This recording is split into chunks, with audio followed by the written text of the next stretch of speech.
কেন্দ্র করে আসলে এই জায়গায় আপনাদের সচেতনতা তৈরির বিষয়ে কি ঝামেলা হয়ে যাচ্ছে বলে আপনারা মনে করছেন? এখানে সবচেয়ে বড় ইস্যু হচ্ছে সোশ্যাল মিডিয়ার মাধ্যমে এবং বিভিন্ন টিভি চ্যানেলের মাধ্যমে যেই গুজবটা ছড়ানো হয়েছে এবং একজন ঘোষণা দিয়েছিল যে সে জীবিত বা মৃত রাসেল ভাইপার মারতে পারলে 50,000 টাকা দেওয়া হবে। সেই বিষয়টা থেকে আরও বেশি করে ছড়ায়। তো তারা সাপ মারে অনেকে, আবার অনেকে জীবিত আটকে রাখার চেষ্টা করতেছে। এটাও একটা হুমকির বিষয়, সে নিজের জন্য বিপদ ডেকে আনতেছে, কারণ এটা একটা বিষধর সাপ। ঠিকভাবে যদি হ্যান্ডেল করা না যায়, সেক্ষেত্রে সে যদি বাইটের শিকার হয়, চিকিৎসা না নেয়, সে মারাও যেতে পারে। আর বিশেষ করে এটা নিয়ে যেহেতু এত আতঙ্ক ছড়িয়ে ছিটিয়ে আছে, সেক্ষেত্রে আমাদের সকলকে সাবধান হতে হবে। আর এটাই আছে মূলত, আমরা চাই যে মানুষ সচেতন হোক এবং এই সব সম্পর্কে যে গুজব ছড়িয়ে ছিটিয়ে আছে সেটা নির্মূল হোক।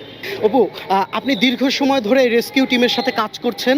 আপনার অভিজ্ঞতা এবং বর্তমান সময়ে যে আতঙ্ক তৈরি করার ব্যাপারে আপনি একজন রেস্কিউ টিমের মেম্বার হিসেবে কাকে দায়ী করছেন এবং কি মনে করছেন